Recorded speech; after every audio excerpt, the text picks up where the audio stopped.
Hey, good morning. How's everybody? Good to see you. Welcome to the Parkway Church. My name is Zach, one of the pastors here. Hope that you are doing great. Today, we're going to be talking about 1 Corinthians 7, which is a text about sex, 1 Corinthians 7, 1 through 5. So we're going to talk about the birds and the bees Parkway style. Now, this is not going to be an entire theology of sex. That would take a long time. The Bible has a lot to say about it. Specifically, it's going to be talking about avoiding sexual immorality. I think that's actually the reason why the lights are dimmer in here than normal, is just because, it's the topic. We're trying to set the mood or whatever it might be.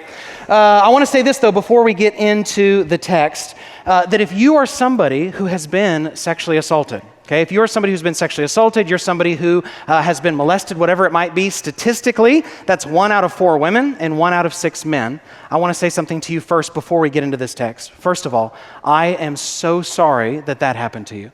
I am sorry that someone took what was supposed to be God's gift for a married couple, and they twisted it and they used that to hurt you. I want you to know that Christ has come not only to forgive you of your sins, but also to help heal you of sins that have been done to you, okay? And so you might need to get some counseling. You might need to meet with us, meet with a staff member or an elder so that we can help you work through this difficult issue. God's commands are still binding to you, even if that has happened to you, but we are here to help walk alongside you and assist with that. So let me pray, and then with that warning, then we will jump into a very spicy text, okay? You'll find out that God is perhaps less of a prude than you thought he was. Let's pray. Father, we thank you for this text. We thank you that you have given it to us to help us. I pray for every marriage in here that you would encourage it, that you would grow that marriage. We thank you for your word. We pray that you would open our eyes to see wonderful things in it. Spirit, we ask that you would change our hearts. We ask all this in the name of Christ. Amen. All right. First of all, why are we talking about this? It's not just because we like things that are spicy and controversial here at Parkway. We're talking about it for 2 reasons. The first is because the Bible has a lot to say on this topic. Okay, the Bible, sex is God's idea. That might blow your mind. We like to think that we invented it or something as humans. Sex was God's idea. When he created Adam and Eve, it's not like he created them and he just went to go get a snow cone and he came back and he's like, what is happening? Okay, that's not what happened. That was God's plan. That was before the fall. They were commanded to be fruitful and multiply before the fall of man, and so this has always been God's plan. And so the church, throughout the last 2,000 years of church history, have been absolute cowards when it comes to this topic, okay? But they just don't talk about it. They're embarrassed about it. They're ashamed of it. They try to be holier than God. They try to be holier than the Bible. This is why in the Victorian era, they would put skirts, table skirts, around the legs of the table as not to arouse people. This is why John Calvin kicked a guy out of his congregation and excommunicated him because he said that Song of Solomon was about romantic love. And it is about romantic love. It is Hebrew erotica right there in your sacred scriptures, okay?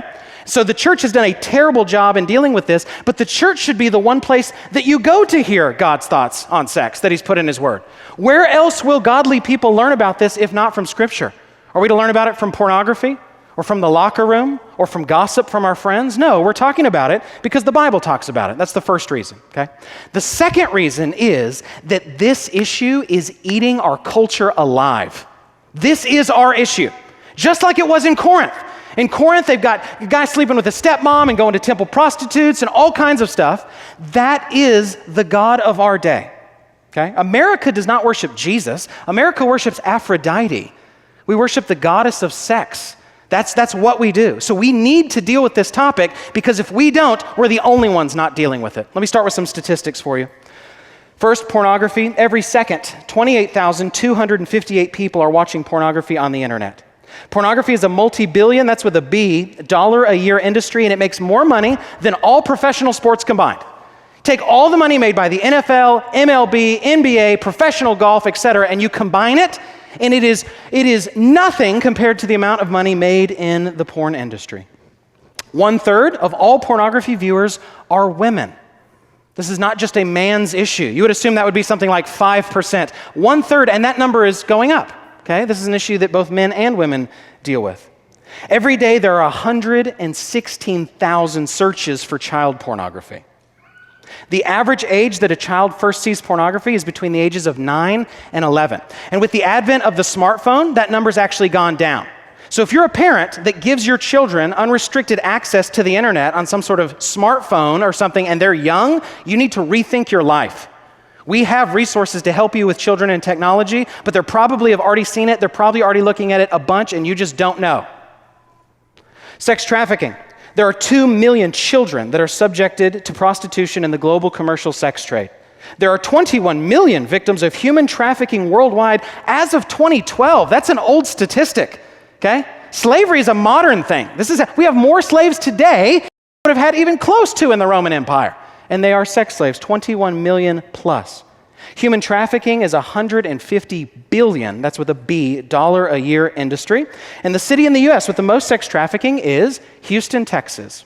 Why? Because it's a port city near the cartels in Mexico.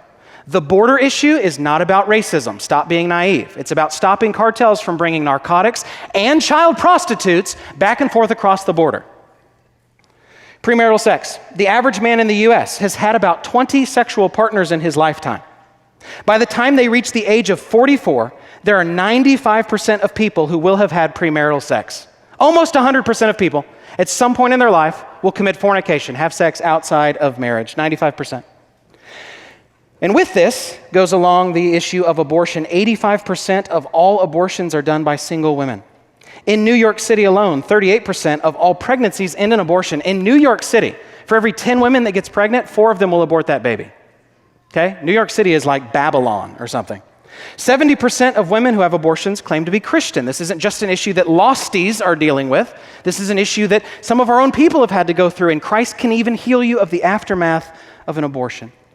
According to Pew Research, half of U.S. Christians say that casual sex between unmarried adults is sometimes or always acceptable. Half of Christians say that. This isn't just the world out there. This thing is eating the church alive as well. How about some homosexuality? About 78% of men who claim to be homosexual have had 100 or more partners. 28% have had more than 1,000 partners, and 79% of the sexual partners they have had are complete strangers. Gay marriage was not about equality. It was about normalizing something that the Bible condemns. Whereas 85% of heterosexual women and 75% of heterosexual men have never cheated, only about 4% of those in a committed homosexual relationship have remained faithful. Now, with that in mind, keep in mind that less than 1% of the global population claims to be gay. Less than 1%. The society would have you think it's something like 1 out of 3 people, right? It is a tiny, tiny, tiny fringe minority, less than 1% globally. More in places like America where it's an advantage to do that socially, but actually throughout the world it is very rare. How about adultery? About 41% of married people will have an affair. 40% of online affairs turn into physical affairs. If I could just get rid of you talking to your ex on Facebook, I could just cut adultery in half, right? 74% of men and 68% of women, so almost the same amount, confess that they would have an affair if they knew they wouldn't get caught. Now listen to this last one.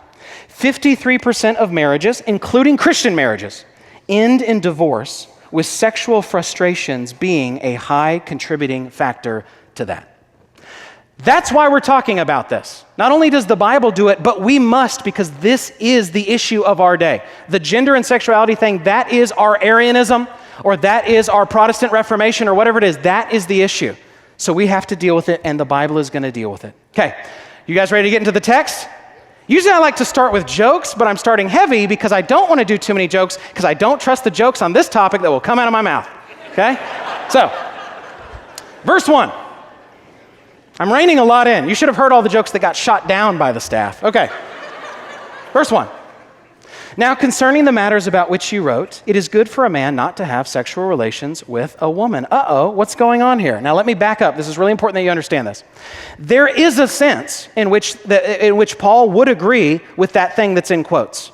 Okay? Elsewhere in 1 Corinthians, he's going to say that if you can be single and celibate, and by the way, those always go together in the Bible, that if you could be single and celibate, and you can do that, then maybe you should consider it. Because if you are single, it's not that you're holier than someone who's married, but you have more practical time to devote to areas of ministry.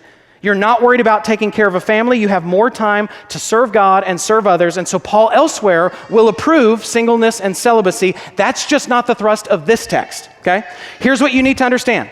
That phrase in quotations, it is good for a man not to touch a woman, literally is what it says in Greek, or to have sexual relations with a woman. That is not Paul's view. That is the Corinthians' view that Paul is refuting. Do you understand that? Jared talked about this last week. The book of 1 Corinthians is a letter written in response to a letter the Corinthians have already written to Paul. So they wrote to Paul and they brought up all this bad theology. And what Paul is doing throughout 1 Corinthians is he is quoting them and then he's refuting them. And you don't have to know Greek to know that. Look at the context. Now concerning the matters about which you wrote, meaning you wrote to me this following sentence. It is good for a man not to have sexual relations with a woman. Paul, though, is going to rebuke that. Paul is a Jew. For him, he understands it's not good for man to be alone.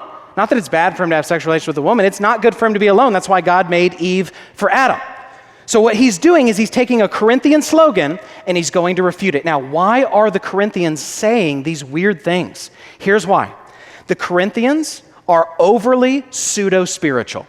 They're falsely spiritual. On the one hand, they think they can commit all this sexual activity because they think, that's just my body.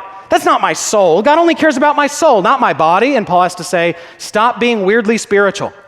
On the other hand, what they're probably doing is you have people denying their spouse sex. He's talking about married people, and they're denying their spouse sex. Why? Because they're trying to be falsely spiritual, and they have what is called an over-realized eschatology. What does that mean? It means that because they know that Christ is coming back, because they know that one day we won't have sex in marriage. Jesus says in heaven that we will be like the angels who are neither married nor given in marriage. They're probably already trying to live that way now. You see, there's something in the human heart that always thinks that asceticism is more spiritual. We always think that somehow it's more honoring to God to deny ourselves food or to deny ourselves alcohol or to deny ourselves sex in marriage. We have this tendency to think this is what's most holy, despite all the Bible's commands about food not being the thing that makes you holy or whatever. Rather, righteousness, spirituality, holiness, obeying God's commands. And so what you have here is Paul having to correct them and say, no. You need to be having sex with your spouse. Sex in marriage is not sinful, it's worship, okay? It's worship. It's not just that sex is no longer dirty, it's that it is worship. My wife and I one time were doing premarital counseling with a couple who was going to get married, and we came to the topic of sex. And so they had to go home and read some about that and then come back and talk to us. And the girl just looked very, very uncomfortable. She's like, I don't know if I agree with this. And I said, tell me what you mean. She goes, this idea of sex as worship is so weird. And I was like, what is weird about it? What do you mean? And here's what she thought. She thought that what that meant was you had to sing worship songs during the act. Okay, now, if that's your thing, fine. But for her, we had to say, no, that's not what we mean. What we mean is this. Sex is not just something that when you're single is dirty, and then you get married and it's a little less dirty. It's actually good in God's eyes for people who are married, okay? It's actually good. And by the way, for this entire sermon, when I say the word married, I mean a monogamous heterosexual marriage. That's what the term means. That's what I mean by it. Okay? The Bible's commands with sex are very, very simple. Within marriage, good. Anything outside of it, bad. Super simple. Very cut and dried, okay? But it's hard for us to reorient our minds around this because we go with sex being dirty our entire lives. And then at the pronouncement of the minister, it now becomes clean, that you are now husband and wife. It's hard to reorient our minds around that and to get rid of that baggage and that guilt that we often carry with us. Verse 2. But because of the temptation to sexual immorality, each man should have his own wife and each woman her own husband. I want you to underline, if you've got your Bible, but because of the temptation to sexual immorality. Let me tell you why this is so profound. I have a few profound things to say. This is very profound. Part of the purpose of sex is to help you avoid illicit sex. Part of the purpose of sex in marriage is to avoid sexual sin outside of marriage. Now let me tell you why that's so profound. Imagine, so I'm a pastor, imagine someone comes to my office and they say, Zach, I have been having orgies and I've been going to temple prostitutes. What should I do? Should I get married? My inclination would be to say, no, you should never get married. You should join a recovery program for the rest of your life. That's what would be my inclination. But I would be wrong, okay? This text is saying that part of the purpose of marriage is to fight sin. It is to fight temptation. When you marry somebody, you're taking on their sexual sin, in a sense, as a burden for you to bear. Part of the purpose of marriage is to fight sin. When my wife and I went through premarital counseling at a church, they had a rule that if you had sex before marriage, they would push your wedding date back. That is the exact opposite of what this text says to do. Okay? Now, let me be clear. Sex will not solve your sin problem. Sex is not the solution to sin. Okay? What sex does, though, is it stacks the deck in your favor. It makes it easier to obey God because then you have an appropriate place for that sexuality within the confines of marriage. But it will not solve your sin issue. Your sin issue can only be solved with the gospel. So you have no idea how many guys I meet that have a sexual problem, and then they get married, and then they finally have someone they can have sex with, and it's not sin, and guess what they still are tempted towards? Adultery, pornography, flirting with a girl at work, whatever it is. Why? Because the issue is not physical. It's a sin issue. What you're wanting is what's forbidden, because your heart longs for what's evil, not what's good, because we're broken and we're sinful. So sex will not solve the sin problem, but here's what Paul is saying. It will help. If somebody is starving and I say, go the next 10 hours without eating, that's difficult for them. But if somebody just had Thanksgiving dinner and I say, go the next 10 hours without eating, they might still get hungry, but it is much easier to obey. Okay? It is much easier to obey. Other thing I want you to see. If you are someone who is single and you want to get married or you struggle with sexual immorality, you know what you should do? Get married. The Bible's super clear on this. Stop doing the ridiculous evangelical thing which goes something like this. God, I so want a spouse. I just want you to bring me a spouse. I just want them to fall down in front of me. I'm going to put forth no effort. I don't want to try too hard. That would be idolatry because I so badly want to get married, so I will just wait. Stop doing that, okay? It's 2021. You can find a date like you buy a car. You can pick a year, a make, and a model. It's super easy. Okay? Hitler had a girlfriend, you can do it. Okay? If the least attractive guy in world history can get married, which he did to Eva Braun, I know you can do it. Okay? Stop overcomplicating it. But Zach, I kiss dating goodbye. Don't do that. Kiss dating hello and be where single godly people are. If you're single and you want to get married, be around single godly people and flirt. That is my pastoral advice to you. Because that's what the Bible would say. He who finds a wife finds a good thing. Or here, that if you're struggling with this, it is good for you to get married. Okay? So each man should have his own wife and each woman her own husband. Now, on the other hand, I need to say this as a caution to you. Okay? Do not settle, though, for a spouse. You have no idea how many people, they want to get married so badly, and so they just rush into a marriage with somebody that's a loser. And if you do that, you will ruin your life. You will ruin your life. And this happens more often with women than with men. They become afraid that they're going to be single for too long and they're getting older and their biological clock is ticking. So they just marry some guy. He seems okay, despite the fact that all your friends hate him. He seems like, man, I can change him. Don't rush into that. I promise you it's better to be single wishing you were married than married wishing you were single. Okay? Now, I also want you to see something else that's here that's interesting. In verse 2, I want to read it again. But because of the temptation to sexual immorality, look at this. Each man should have his own wife. Notice that's man singular and wife singular, and each woman singular, her own husband singular. In Greek, those are all singular terms. This is an implicit condemnation of polygamy in this text as well, okay?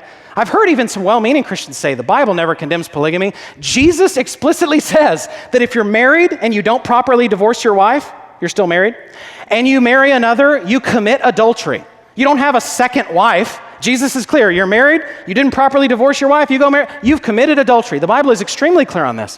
When Jesus is asked about marriage, it's not that the 3 shall become one flesh or the 4 shall become one flesh. That's a command. 2 shall become one flesh is like thou shalt not murder. This is a command. You don't have polygamy appearing in the Bible till after the fall. And just because something happens in the Bible doesn't mean it should happen. Doesn't mean it's good. There's rape, there's molestation, there's incest, there's all kinds of things in the Old Testament. Doesn't mean God's like, that's it. That's what you should do, okay? But in case you missed all of that, notice this text. Each man, singular, should have his own wife and each woman her own husband, not another's husband. John Calvin says this, for this reason also polygamy is again condemned. For if this is an invariable condition of marriage, that the husband surrenders the power of his own body and gives it up to his wife, how could he afterwards connect himself with another, as if he were free? You normally didn't have to say anything about this, but because culture has gotten weird, the first domino to fall was gay marriage, then it will be plural marriage, and then after that it'll be pedophilia. Mark my words, okay? That's what's coming. That's what's happening. Verse 3.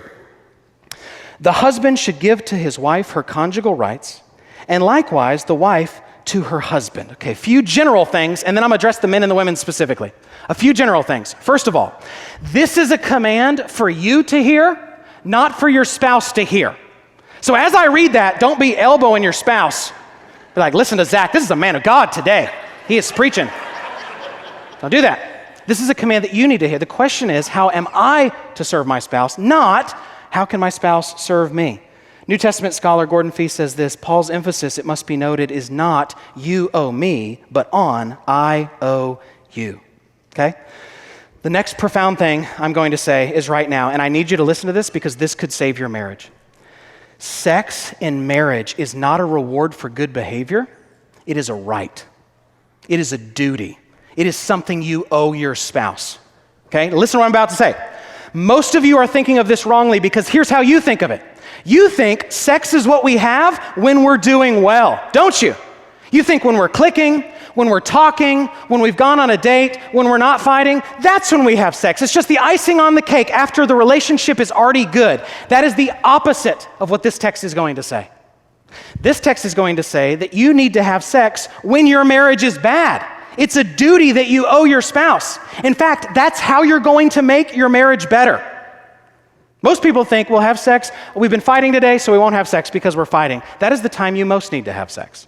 The time you most need to have sex is when you don't want to, is when you're fighting, is when you're not clicking, is when you're making each other mad. Sex is the tool that God has given you to grow your marriage and to make it healthy. So most of you are doing that backwards. Let's get our marriage healthy so we're friends, and then we'll have sex. Doesn't work that way. Now, there's nothing wrong with that. Do that too. I want you having sex all the time, when you're doing well, when you're not doing well. When it's sunny, when it's rainy, whatever. Tuesday, Saturday, go crazy. But what the text is going to say is this is not just I'm doing well. These ladies are married to men who are going to temple prostitutes. And Paul's advice to say, you want to heal your marriage? This is the beginning of it. Sex is the tool that God has given you to heal your marriage. You don't do good and then have sex as a reward. You use sex, and that will eventually help your marriage. Do you see how backwards that is to most of the ways that we think about sex? We think it's a reward for good behavior. We don't think that this is a conjugal duty that I have to have. And part of the reason you think that is because of Hollywood. Sex does not always have to be romantic. Sex does not always have to be emotional. You don't always have to be clicking. In this text, it's very practical. Stop overcomplicating it. Stop reading too much onto it that you don't need to read onto it, okay? This is a task that you owe your spouse. Now, I want to address the men, and by men I mean married men, and then I'm going to address the women. And then for the next text, I'm going to address the women, and then I'm going to address the men. So I'm going to hit everybody, okay? The Bible is an equal opportunity hater, and it will hit everybody. So I'm going to do that as well. I'm not going to just beat up one group. I'm going to beat up both groups because that's what this text does. A few things. First of all, to the men. It says, the husband should give to his wife her conjugal rights. Now, when I used to read that, I used to think to myself, what a waste of ink. Why would you need to tell a man to have sex with his wife? Okay? And then I got into pastoral ministry, and I would say that about 1 out of every 10 couples that I counsel, the wife is more sexual than the husband. 9 out of 10, husband's more sexual than the wife. But 1 out of 10, the wife is more sexual than the husband. So if you are one of those men, first of all, who's married to a woman who's more sexual than you, first you need to know that God loves you, apparently more than the rest of us, okay? And you need to be thankful for what you have. But here's what you need to hear. You are called to lay down your preferences and to serve your wife, okay? You are called to lay down your preferences and you are called to serve your wife. I don't care if you want to. This is a duty that you owe your spouse. Find a way to love her the way that she wants to be loved, okay? Additionally, I thought when I was single, and maybe some of you single people think this, that there will never be a time when I won't want to have sex when I get married, okay? Maybe you've thought that. But surprise, surprise, there will be times when you don't want to have sex and your wife does. It's rare, but it happens. Maybe you've had a difficult day at work. Maybe you've got a lot on your mind. Maybe you just ate a huge plate of nachos. I don't know, whatever. And you're less apt. And you are called to serve your wife in this area. This isn't just an issue, the sexuality issue is not just a male-only or a female-only issue. It's both. It's both, okay? To the women, to the wives, let me say a few things to you, and then I will hit your husbands harder in just a second because I've got more to say to them later on. To the women, let me say a few things to you. First of all, notice that you are meant to enjoy sex. That's why it says, and likewise the wife to her husband.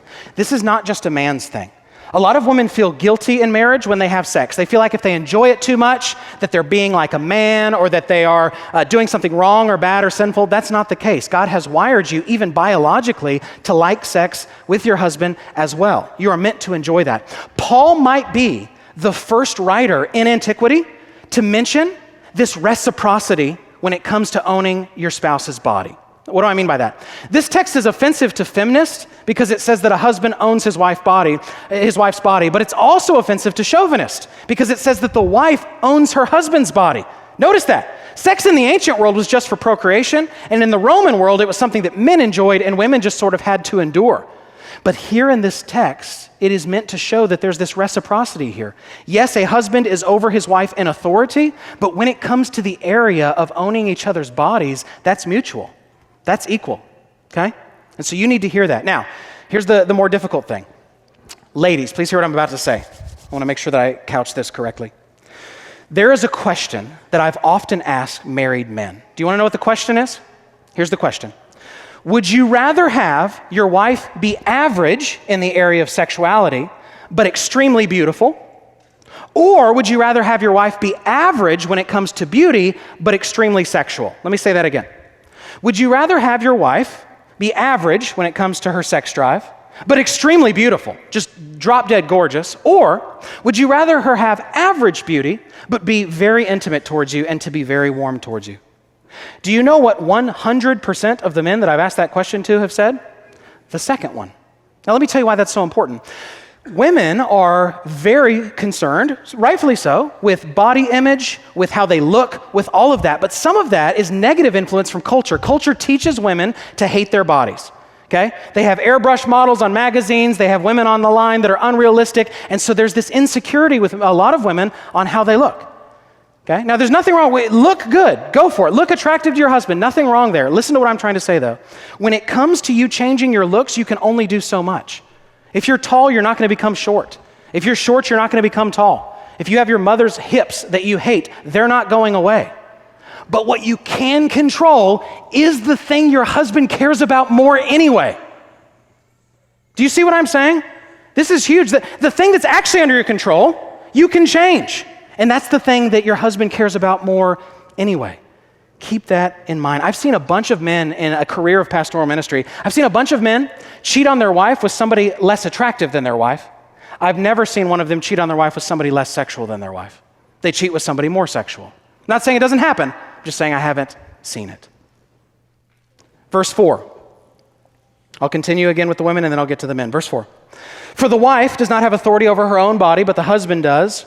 Likewise, the husband does not have authority over his own body, but the wife does. Let's look at that first one. For the wife does not have authority over her own body, but the husband does. That's my favorite verse in the Bible. That's my life verse. I don't know what you have embroidered on a pillow, but I have that embroidered on a pillow. Now, let me say a few things to the women. First of all, women, wives specifically. It is not wrong for your husband to want you sexually, and he's not being selfish in so doing. Okay? A lot of times I hear women speak as if their husband is being, oh, my husband just wants all this sex. They act as though their husband is somehow being selfish for wanting what belongs to him. Does he think you're selfish when you want to have emotional connection and you want to talk to him? They're not selfish because you own your spouse. He owns you and you own him. Okay? You need to keep this in mind because this is huge. That it's not wrong for your husband to want you sexually. Do you know why you think it's selfish? Because of boyfriends that you've had. You've had boyfriends that pushed for something that didn't belong to them. So then when you do get married and your husband pushed for something that does belong to him, you think that he's being selfish. But you must realize that boyfriends shouldn't get husbands' privileges and husbands shouldn't get boyfriends' restrictions. Tweet it, okay? Second thing I want you to see, underline that word body. It is not wrong for your husband to want your body. I've heard women say, my husband doesn't want me, he just wants sex. My husband doesn't love me, he just loves my body, or he just loves my body parts. You are your body. Stop being a Gnostic. Bodies don't just walk around, they're attached to people. In the same argument the transgender community makes by saying I'm something other than my body and my body doesn't matter, stop doing that. When your husband wants your body, he's also wanting you. He's not objectifying you. He married you and thus made you a subject, okay? Meaning not an object. So it's not wrong for him to want you or to want your body. He's not being selfish in so doing. But I'm not just saying that. The Bible has some places where it will even praise the body parts of a man's wife. Let me just read a few of those to you. Proverbs 5:18 through 19. Let your fountain, meaning where you go for sexual fulfillment, meaning your spouse, not somebody else's fountain. Let your fountain be blessed and rejoice in the wife of your youth. A lovely deer, a graceful doe, let her breast fill you at all times with delight. Be intoxicated always in her love. Is it hot in here? Did you hear what this just said? This is also one of the reasons, by the way, if you're a nursing mother, you can breastfeed publicly with a cover, but you should not do it uncovered. Why? It's natural. Not according to the Bible. According to the Bible, your breasts are not just a food source for your children, they are also sexual for your husband.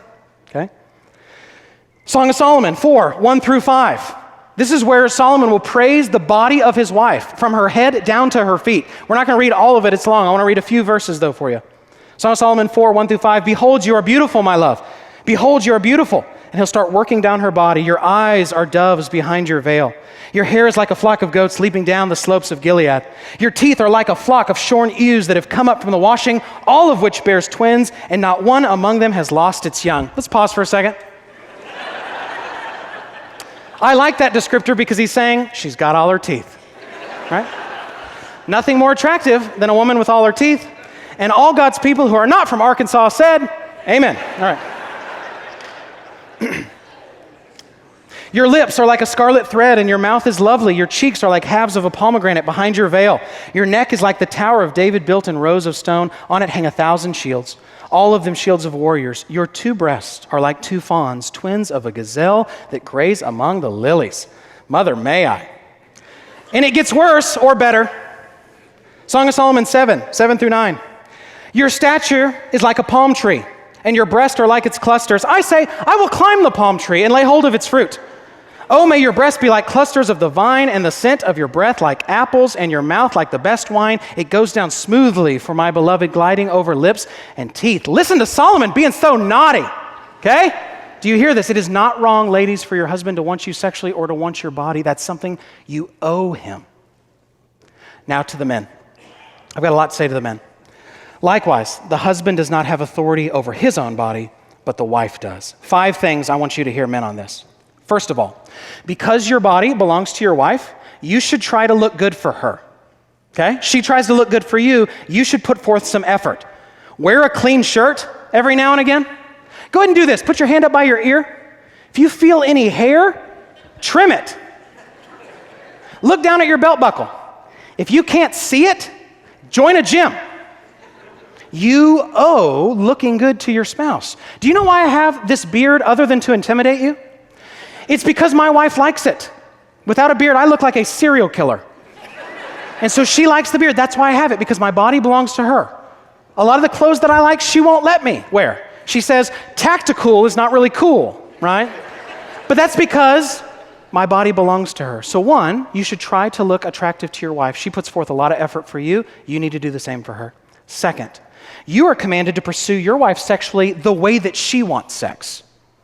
There are times where she serves you the way you want sex. But there are times where you need to serve her the way that she wants sex. It is also good for there to be romance and intimacy and all those other things. There's time for champagne and strawberries. There's time for these kind of things. You need to pursue your wife the way that she wants to be loved. 3rd thing, listen to this, because this is what most men don't do a good job, and myself including. The main thing your wife wants from you is she wants you to pursue her emotionally. She wants you to look her in the eye. She wants to have a conversation with you when you're not on your phone. She wants you to bring her flowers. She wants a romantic text messages. She wants to feel like she's the only girl in the world for you because she should be. She wants non-sexual touching too. She wants you to hold her hand or put your hand on her leg or rub her back. Tell your wife you love her. But Zach, I did that a long time ago. Tell her more. Tell your wife how beautiful she is. I told her that last anniversary. Tell her more. She wants a companion in life to emotionally, spiritually, and relationally connect with her. She wants you to come in and ask her about her day. She wants you to care about the things she cares about. She wants your sympathy, not always your solutions. Part of your body belonging to your wife means that you use that body to pursue her the way she wants to be pursued, not just the way you think you should pursue. And if you don't know how to do that, talk to men that are good at it. Okay? Talk to other men and learn how to do it. Number 4, stop being such a jerk to your wife and she will have more sex with you. Okay? Now, she's still called to have sex with you whether you're being a jerk or not. So before you start fist bumping, the Bible says that your wife you're meant to treat as a fellow heir in the grace of life. You are to be kind to her. You are to be gentle to her. You should not be cursing at her. You should not be yelling at her. You especially should not be hurting her. And by the way, wives, if your husband is doing something he shouldn't be doing with you, sexual or otherwise, come talk to us. Because though your husband is an authority over you, the church stands over him. That's why we have our woodshed ministry, where we take men out to the woodshed and we teach them what it looks like to be a man. Okay? Be kind to your wife, okay? I promise you, it might be difficult for you. Men and women don't relate the same. Be gentle, be loving, be patient. Don't be mean to her, don't be harsh with her, be kind with her. Make it easier for her to obey God in these commands. And then lastly, if you're a man who is continually looking at pornography, which is most men in evangelicalism, by the way, you must repent. Don't be surprised that God doesn't answer your prayers. Don't be surprised that you're never walking in joy. Don't be surprised you're doing those things if you're walking in the sin of committing visual adultery on your wife. If you are looking at pornography, you are walking in sin. Don't be surprised when God doesn't answer your prayers, when you're miserable. That's how it's going to be. Don't be surprised your marriage is miserable. That's how it's going to be. What you need to do is repent. But Zach, I can't. I'm addicted. You're not addicted. That's victimization mentality. According to the Bible, you're not waiting to be set free from your porn struggle. You are set free at your conversion, which means what you're doing voluntarily. You're doing because you want to. At the end of the day, you love that porn more than you love Jesus. That's the issue. You could walk away from it any point you want to if you're a regenerate Christian. The Spirit is in you. So you've already been set free. You're voluntarily enslaved to it. And so what you need to hear is the solution for you is the gospel. At the end of the day, you just love your sin more than you love Jesus. That's the issue. It's not more complicated than that. But the reason you don't see Jesus as better than your sin is you don't know how much he loves you. Despite the fact that you are a pervert, Jesus loves you, and he has died for your sins so that you might walk in freedom. He who the Son has set free is free indeed. Verse 5a. Do not deprive one another, except perhaps by agreement for a limited time, that you may devote yourselves to prayer. Look at that first part. Do not deprive one another. That is a biblical command. That word in Greek, deprived, is translated elsewhere in the New Testament as defrauded, meaning somebody who steals something from somebody else. If you are going long periods of time without sex with your spouse, and by the way, as a little parenthesis, there are times for that. As you get older in age, if there is some type of illness, if there is a lot of travel or something, there will be times where you are not having sex and it's not wrong or sinful. But on the normal way the Christian marriage should work is pretty frequent sex. If you are not wanting sex and your spouse is, you are defrauding, according to the Bible, your spouse. Sex is not just this small part of marriage. I hear a lot of people that talk about this a lot, that marriage is like all these things and sex is just this small part. Sex, biblically, is the central act of marriage. That's why the Bible says things like, he went into her and she became his wife. To have marriage, you have to have covenant and you have to have consummation. If you just have consummation, that's not marriage, that's just fornication, that's sexual sin. But if you just have covenant, contract, that's not a marriage either. I have a contract with AT&T for my cell phone bill, and I promise you, no consummation, okay? You are not fully married when the pastor says, I now pronounce you husband and wife. You're not fully married until you consummate that marriage. And every time you consummate the marriage, you're renewing your wedding vows.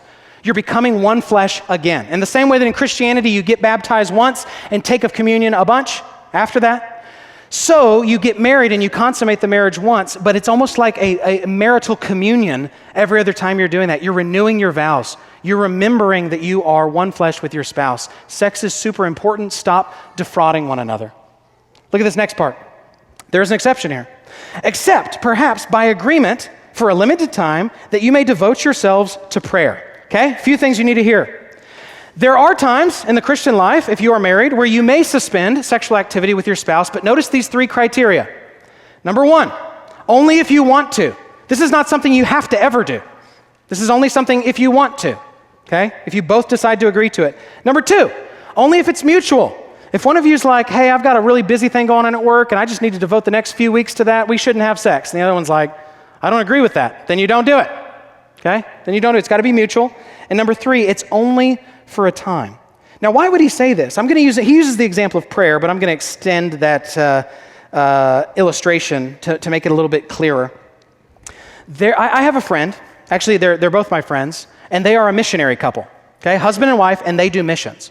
There are times where he has to go into a village, and he's not going to be around his wife for a while. Or there are times where she has to fly overseas, and he's not going to be around her for a while. Or there are times where they're preparing, and they're getting ready to go, they're ministering to people, they're doing godly things. They're doing eternal-minded thing, whether it's evangelism or Bible translation or prayer or whatever it is, and there are times where they have to go a season without having sex with one another. And Paul says that's okay. But then he encourages them to make sure that that doesn't go on too long. Gordon Fee again says this, but temporary abstinence is only a concession, even for something as worthy as prayer. It is not a normal part of Christian marriage and is thus not a command. And then verse 5b, we're almost done. But then come together again, meaning to be intimate with one another again. Be one flesh again. Underline this next part, so that Satan may not tempt you because of your lack of self-control. Sex, here's the last profound thing I'm saying. Sex is spiritual warfare, according to this text. Sex is part of the way that you keep the devil far from your marriage. We like to think that spiritual warfare is like prayer and repentance and Bible study. This text says sex is one of those weapons. Let me say it another way. If you have a spouse, you probably have somebody who has sinned against you, especially in the area of sexuality. They might have flirted with somebody else, looked upon someone else with lust, looked at pornography. They might have even cheated on you. You need to hear this. It's not you versus your spouse. It's you and your spouse versus the devil. It's not you versus your spouse. It feels that way, but it's you and your spouse versus the devil. Zach, are you saying that if my husband hurts me or if my wife hurts me, even if they cheat on me, I'm supposed to be having more sex with them? That's not what I'm saying at all. That's exactly what God is saying. But Zach, that's too painful. Tell the women in Corinth whose husbands are going to tipple prostitutes, and Paul writes this advice. That is what God is saying. To quote the pastor of Denton Bible Church, Tommy Nelson, who I love, if you will not provide for your spouse in the area of sexuality, I know of a devil who will. And even John Calvin, as prude as he is, says this, for we are exposed to Satan's temptations in consequence of the infirmity of our flesh. If we wish to shut them out and keep them back, it becomes us to oppose them by the remedy with which the Lord has furnished us. Those therefore act a rash part who give up the use of the marriage bed. That is how you fight. You want to help your spouse fight against sexual sin because it's you and your spouse versus the devil? Then be someone who helps them in this area and not someone who hinders them in this area. Lastly, we'll end with this, something pastoral. Since the kids aren't in here, or some of them are, but they're the ones that can be in here. I'm going to give you a few questions, or a few questions to think about on a question that I get asked a lot, which is, Zach, what is allowed in the bedroom? It's just me and my spouse. We are married. What is allowed and what is not allowed in the bedroom? Now, I've created a series of illustrations. I'm kidding. I didn't do that. I'm just going to give you some questions that you and your spouse can talk about and you can think through. It would be inappropriate for me to get up here and list acts or something like that. So I'm just going to give you some questions and we'll end the sermon with that. Okay? We'll end the sermon with that. What is allowed in the bedroom? A few questions to ask. Number one, does it involve in any way someone other than your spouse? Okay? It cannot involve someone other than your spouse. This would outlaw adultery, swinging, pornography, pretending that your husband was your boyfriend from college, whatever it might be. Okay? You cannot bring a third party into your marriage, mentally or physically. Number two, is it something with which your spouse is uncomfortable? Do not make your spouse uncomfortable. Okay? When we talk about adiaphora issues and we talk about strong Christians and weak Christians, some of you will be stronger in this area and others will be weaker in this area. If you are the stronger partner in this area, you need to concede to the weaknesses of your spouse. Now, if you're the weaker spouse on this area, number three, are you uncomfortable with something you should not be? Are you uncomfortable with something you should not be? Number four, And by the way, you don't have to write all these down. If you want these, just email me and I'll send you this list. That way you can just listen. Number 4, am I just trying to please myself or am I trying to please my spouse? Number 5, does this act make my spouse feel unloved? Does this act make my spouse feel unloved? Number 6, this is an important one, so I started the sermon this way.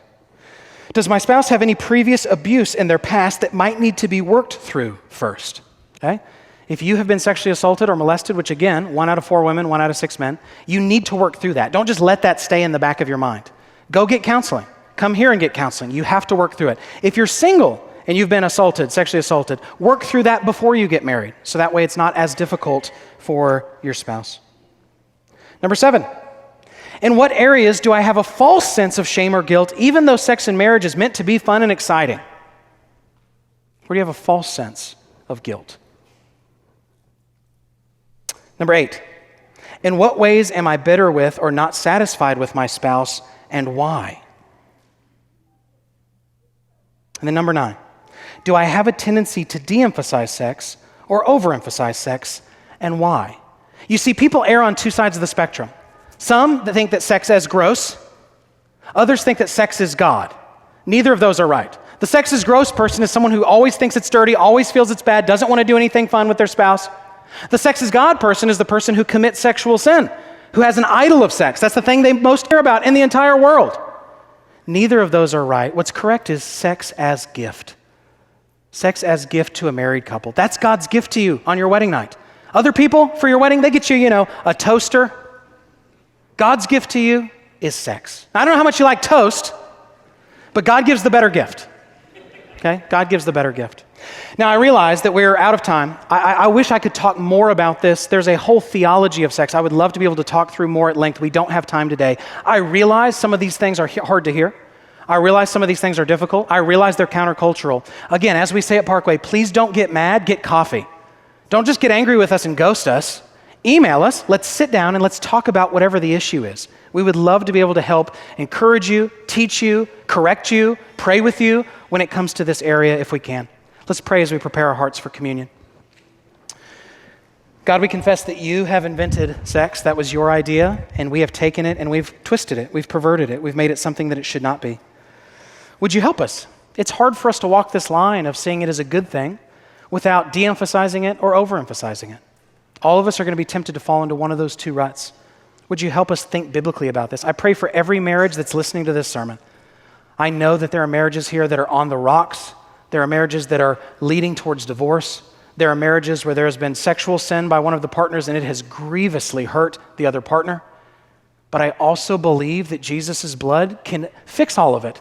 Maybe I'm just naive. Maybe I'm just stupid. I just think that you're God and you can do what you want. And so I ask that you would please help the marriages in our church. I pray that marriages at Parkway would always be strong.